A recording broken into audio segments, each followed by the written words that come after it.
Hello बच्चों, आज के क्लास में आप सबका स्वागत है।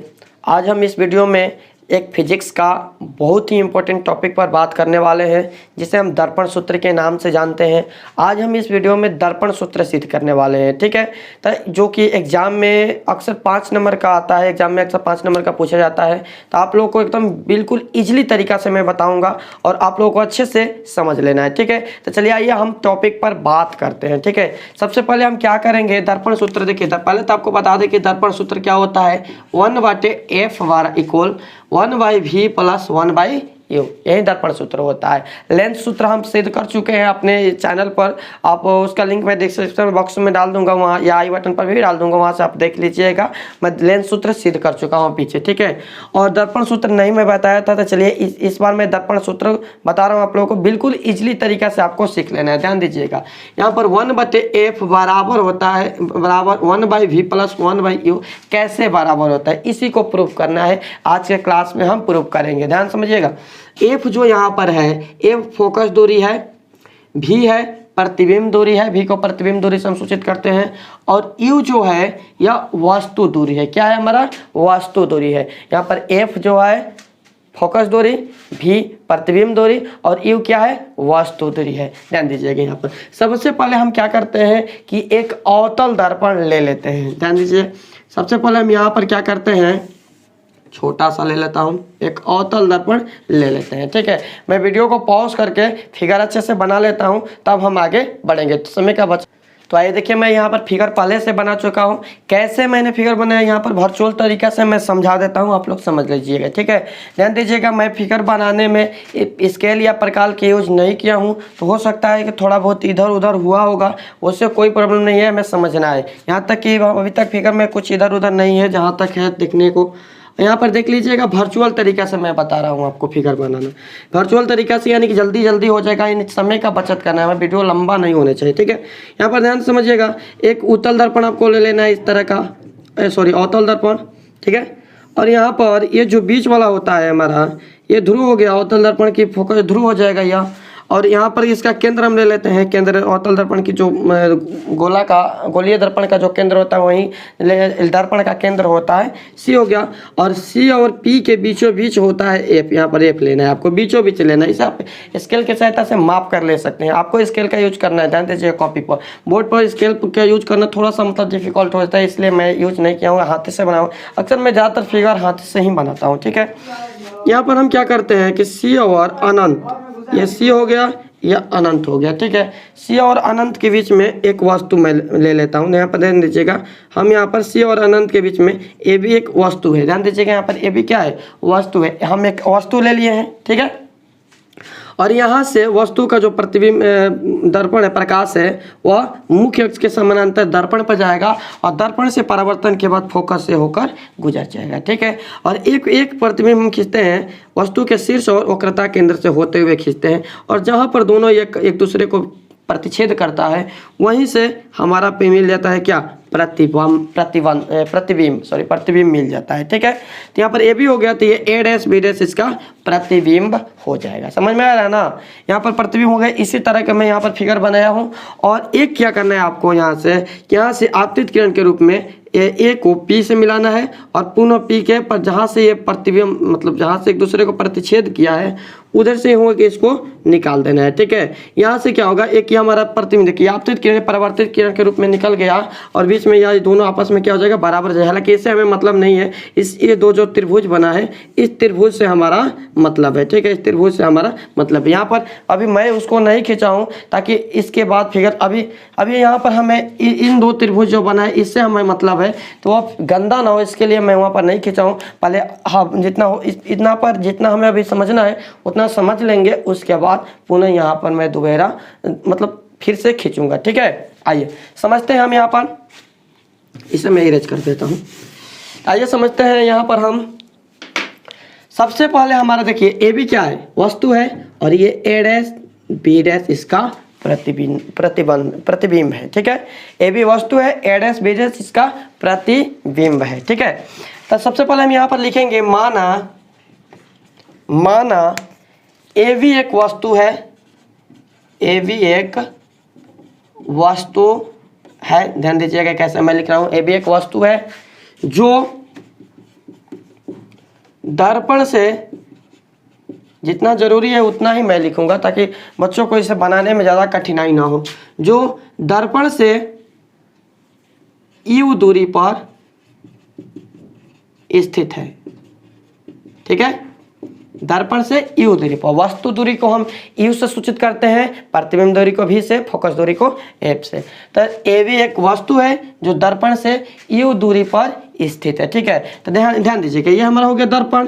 तो दर्पण से यहाँ से क्या कितना दूरी पर स्थित है, यू दूरी पर है। तो यहाँ से हम यू दूरी पर वस्तु को रख देते हैं। देखिए यहाँ पर यह वस्तु है ना, इसके दोनों के बीच की दूरी हमारा हो गया यू। ठीक है, दोनों के बीच की दूरी हो गया हमारा यू। आया समझ में। तथा ए डैश बी डैश क्या है, प्रतिबिंब है। ए डैश बी डैश क्या है, एक प्रतिबिंब है। ए डैश बी डैश एक प्रतिबिंब है जो दर्पण से भी दूरी पर स्थित है, भी दूरी पर स्थित है। ठीक है, समझ में आया ना। आइए आप समझते हैं हम यहाँ पर। यहाँ से प्रतिबिंब की दूरी क्या हो जाएगा, यहाँ से प्रतिबिंब की दूरी हमारा हो गया भी। ठीक है, अब फोकस दूरी तो आपको पता है कि ध्रुव से एफ के बीच की दूरी को हम क्या कहते हैं, फोकस दूरी कहते हैं। यानी कि यहाँ पर ये हो गया हमारा एफ से ध्रुव के बीच की दूरी को हम फोकस दूरी कहते हैं। ये हमारा एफ हो जाएगा। ठीक है, आया समझ में ना। चलिए आइए हम देखते हैं यहाँ पर। सबसे पहले आप ध्यान दीजिएगा, तो यहाँ पर जब ही हम इतना फिगर कंप्लीट किए तो इसको हम मान लेते हैं, यहाँ पर एम मान लेते हैं इसको। ठीक है, कुछ भी आप मान सकते हैं, एम ज़्यादा सुटेबल रहेगा, एम हम ले लेते हैं। और एम पर यहाँ से हम क्या करते हैं कि इसको यहाँ से सीधा खींच देते हैं, पी को मिला देते हैं, एम को पी से मिला देते हैं ताकि ए बी के समानांतर हो जाए। समझ में आ रहा है ना। एम को पी से मिला दिए ताकि ए बी के यह समानांतर हो जाए, क्योंकि ये समानांतर मुख्य अक्ष के समानांतर किरण चलती है। वस्तु के शीर्ष से प्रकाश से किरण मुख्य अक्ष के समानांतर जाती है, ये तो पता है ना आपको। तो यहाँ पर हम क्या करेंगे कि ए बी के समानांतर ले लेंगे, यहाँ पर एम पी हो जाएगा, यानी ए बी और एम पी आपस में क्या हो जाएगा, बराबर हो जाएगा। ध्यान दीजिए, इस बात को आप ध्यान रखिएगा कि ए बी जितना है उतना ही एम पी होगा। इसका प्रयोग हमें आगे क्वेश्चन में करना है। ठीक है, जब हम एम से पी को मिलाए तो यहाँ पर ध्यान दीजिएगा दो त्रिभुज बन गया। एक हो गया हमारा, यहाँ पर छायांकित कर रहा हूँ उसको, एक हो गया हमारा ए डैश बी डैश एफ, एक त्रिभुज हो गया ना, ए डैश बी डैश एफ। और एक त्रिभुज आप ध्यान दीजिएगा तो इधर बना हुआ है एफ पी एम या एम पी एफ हम बोल सकते हैं। ठीक है, दो त्रिभुज बना हुआ है ना। इसे हम क्या करते हैं, यहाँ पर साइड में निकाल कर आपको दिखाते हैं। ध्यान दीजिएगा, एक ही आधार पर दो त्रिभुज यहाँ पर स्थित है।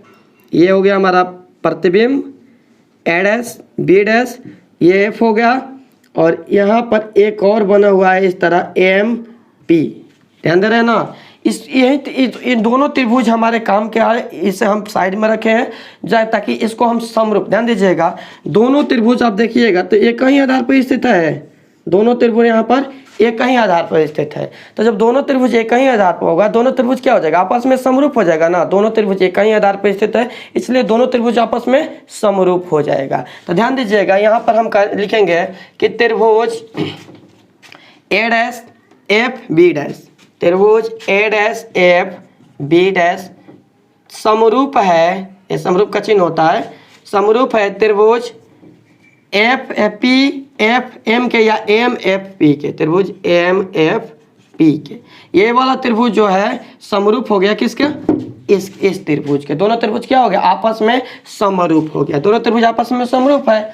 जब दोनों त्रिभुज आपस में समरूप है तो यहाँ पर क्या हो जाएगा, समरूपता का नियम लगेगा ना। समरूपता के नियम से, ध्यान दीजिएगा, जब दोनों त्रिभुज आपस में समरूप है, दोनों त्रिभुज आपस में समरूप कैसे हुआ, ध्यान दीजिए, दोनों त्रिभुज आपस में समरूप कैसे हुआ, तो चूंकि दोनों त्रिभुज एक ही आधार पर स्थित है, दोनों त्रिभुज एक ही आधार पर स्थित है, इसलिए दोनों त्रिभुज आपस में क्या हो जाएगा, समरूप हो जाएगा। समझ में आ रहा है ना, दोनों त्रिभुज आपस में समरूप हो जाएगा। जब दोनों त्रिभुज आपस में समरूप है तो समरूपता का नियम लगेगा। जब दो त्रिभुज आपस में समरूप होता है तो समरूपता का नियम यह कहता है कि उसकी संगत भुजा समानुपाती होगी। उसकी संगत भुजा क्या हो जाएगी, समानुपाती होगी। तो ध्यान दीजिएगा, इसका संगत भुजा है ए डैश बी डैश बटा में संगत भुजा एम पी। ए डैश बी डैश बराबर क्या हो जाएगा, ए बटा एम पी हो जाएगा। दिखाई दे रहा है ना, एम पी। थोड़ा सा छोटा छोटा मैं लिख रहा हूँ ताकि लंबा जाएगा ना, तो आप लोग थोड़ा सा वीडियो का क्वालिटी बढ़ा लीजिएगा ताकि आपको अच्छे से दिखाई दे, ठीक है। ए डैश बी डैश बटा में एम पी, और दूसरा जो संगत भुजा है इसका आधार देखिए, आधार एक ही है ना, तो पहले इसका लिखेंगे हम बी डैश एफ वाला त्रिभुज का हो जाएगा बी डैश एफ बटा में एफ पी। क्या हो जाएगा, एफ पी या पी एफ आप लिख सकते हैं, एफ पी या पी एफ दोनों लिख सकते हैं, इसमें कोई दिक्कत नहीं है। समझ में आ रहा है ना। यहाँ पर ध्यान दीजिएगा, एम पी अभी हम बताए ना आपको कि यहाँ पर एम पी चूंकि ये मुख्य अक्ष के समानांतर, प्रधान अक्ष के समानांतर चलती है, तो ए बी बराबर किसके हो जाएगा, एम पी के होगा ना। ए बी बराबर हो जाएगा एम पी के, यानी ए बी और एम पी यहाँ पर दोनों आपस में बराबर होगा। यहाँ पर उसका यूज करना है, बताया अभी पीछे की, आप उसे ध्यान में रखिएगा।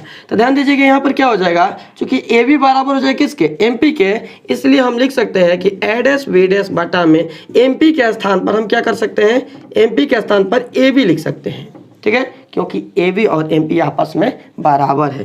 बराबर बी डैश एफ बटा में एफ पी कर देंगे। कैसे हुआ यहाँ पर बता देंगे, चूंकि ए बी बराबर है किसके, एम पी के, इसलिए यह बराबर हुआ। इसे हम समीकरण 1 मानकर छोड़ देते हैं। आया समझ में ना, समझ में आया कैसे हुआ बराबर। तो चूंकि ए बी बराबर है एम पी के, तो ए बी के स्थान पर एम पी के स्थान पर ए बी रख सकते हैं, ए बी के स्थान पर एम पी रख, जहाँ जिसका काम जरूरत पड़ेगा वहाँ पर हम रख सकते हैं। इसका आगे हमारा काम पड़ेगा ए डैश बी डैश का, इसलिए हम यहाँ पर रख दिए। आया समझ में, ठीक है। अब हम क्या करेंगे कि एक शीर्ष ए से आपतित किरण के रूप में केंद्र पर खींचेंगे लाइन। यहाँ पर ध्यान दीजिएगा, यहाँ से क्या करना है आपको, यहाँ से एक लाइन खींचना है, यहाँ से इस तरह, कहाँ पर, पी के पास में।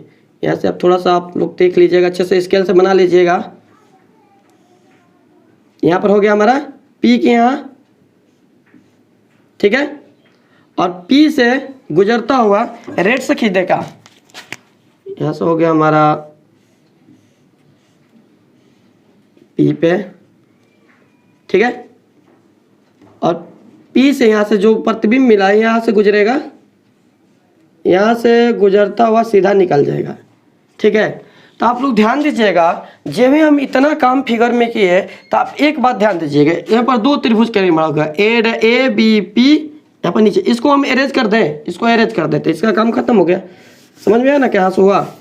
यहाँ पर हो गया हमारा, देखिए ये प्रधान अक्ष है और इसी पर यहाँ पर हमें मिला है ये ए बी है, ए बी से ये पी तक हम खींचे हैं, ठीक है, यहाँ पर पी है, अब पी से यहाँ पर ये प्रतिबिंब हुआ ए डैश बी डैश है, ठीक है, इसी को लेकर यहाँ से हम खींच दिया है नीचे की तरफ इस तरह, ठीक है। स्केल के सहायता से आप खींचिएगा, फिगर अच्छा दिखना चाहिए, हो गया ना।